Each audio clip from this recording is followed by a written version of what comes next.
Are you a Fear Effect fan as well? Have you been left disappointed by the series' terrible luck with cancelled sequels and remakes? Me too, guys. Me too.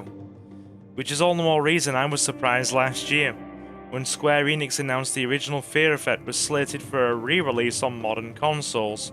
Just like the cancelled remakes and sequels, however, a video dropped on GameSpot trailers showcasing this re-release in the middle of last year, and then we heard nothing. Then, boom. A whole 14 months later, said re-release comes out for every piece of hardware, down to the toaster. Okay, fair enough. Maybe not the toaster, but just about everything else thereabouts. So, when it comes to this re-release of Fear Effect, what can you expect? Let's jump right in and find out. I'm your host Silver at S.G.N Reviews, and let's begin.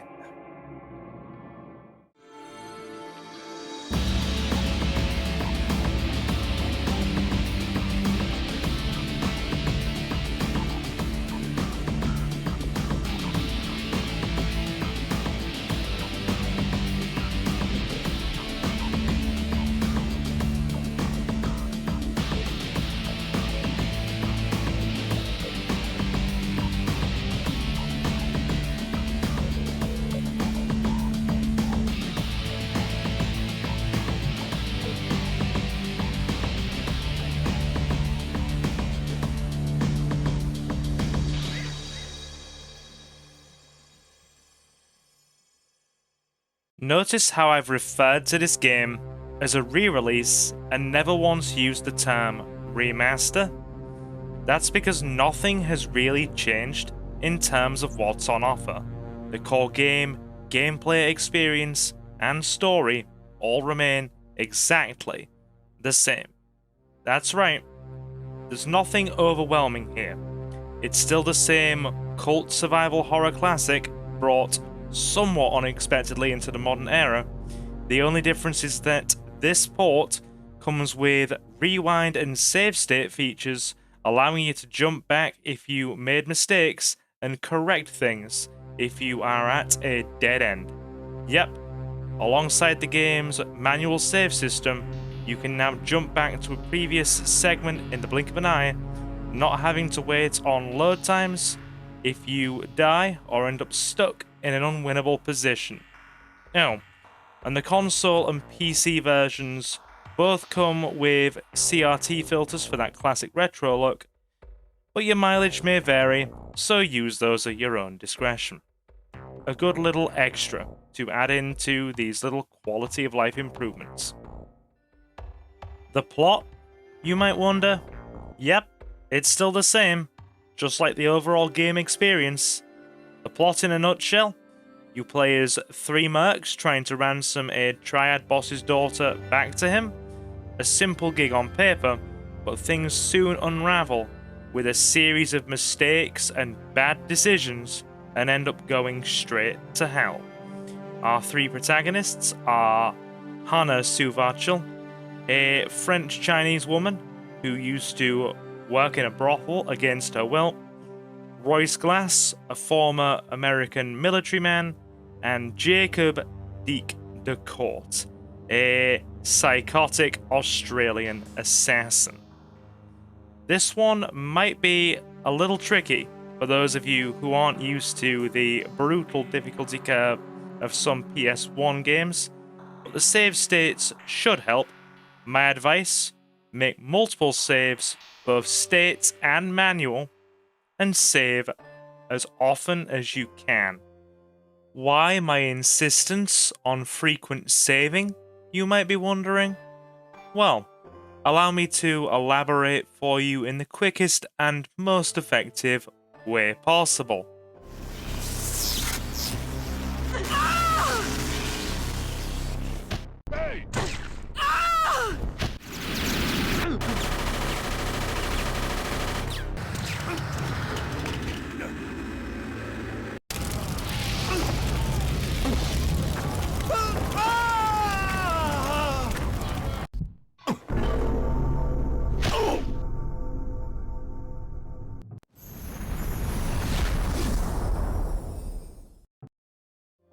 Yep, that's right. This game has a lot of instant death moments where you will be taken out the equation in the blink of an eye for making a mistake or doing a segment wrong.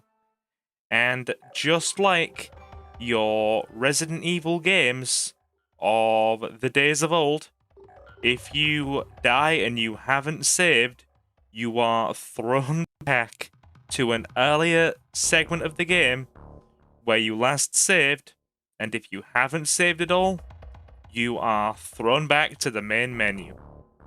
Oh, and there is one other small thing that I forgot to mention as well. There has been a bit of an improvement made to the game's control scheme.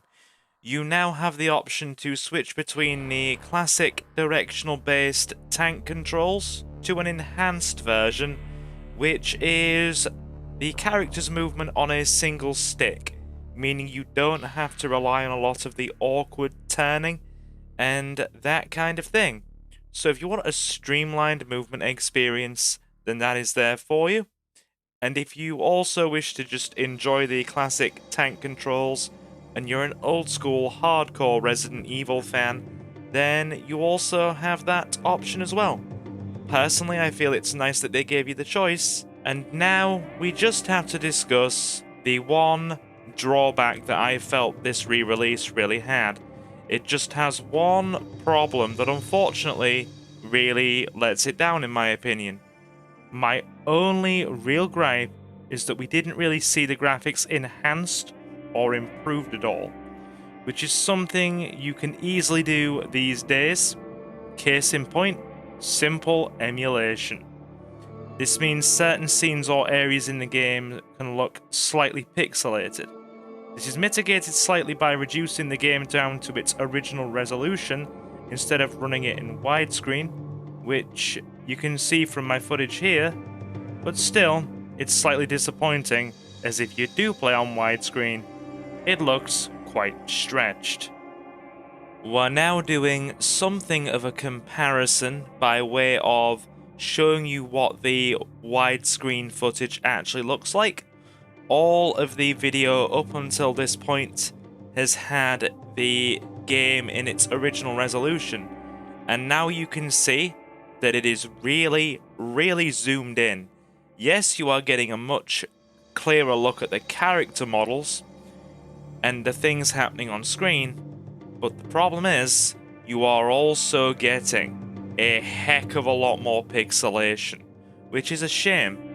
I would like to see the folks who developed this port actually do some upscaling in the future. We'll see. Maybe it could happen if this one sells well enough, but I won't hold my breath. And that is just what it is, unfortunately. At least you can choose between the original resolution and the widescreen option. So at least you're not stuck with the widescreen if you aren't a fan. All in all, however, I'd have to say I'd totally recommend this re-release.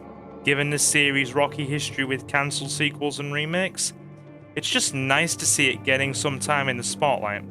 Just be prepared if you're coming into the game for that brutal difficulty that I mentioned, spikes in difficulty, and some seriously unfair instant death scenes at times. You can get a Fear Effects re-release on pretty much everything, as I said earlier, including PS4, PS5, Xbox consoles, Nintendo Switch, and PC. Don't miss out on this one. And if I haven't persuaded you to pick this one up, then you should pick it up purely for one of the main characters of the game. You should pick it up for Deke, our Australian hitman. Because first of all, how often do you see Australians in video games in large numbers? And on top of that as well, he just has one heck of a presence and adds a small bit of humor to the whole experience. Let me unpack that one with you. Damn it, man, hurry!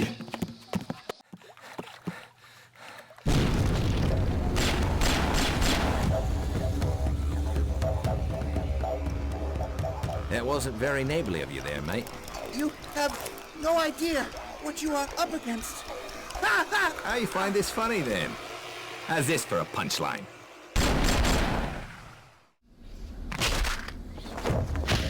Hello, Hana, dear. Not too long, Deke. I've killed men for much less. Yeah, right. Sorry. So, what you got, eh? Military supply train, probably loaded with weapons. Well, might better have a closer look then. At the train, that is. G'day. Foster's. Good call. See? Real leadership material there. A man of the people. Next Australian Prime Minister in the running there. Absolutely. Anyway, I have been Silver, your host, here with an S.G.N review. And a special thank you to our patrons at the time of this video, and channel members, Mr. Jonathan, Reese Free, Jay, Kota Okami, Jacob the Dabbler, Julio, The Relinquished, Marcus, Space Ghost, Benja Martinez, and my lovely lady Suki. And to the rest of you, have a fantastic morning, afternoon, or night, and I'll see you again very soon. Take care, guys.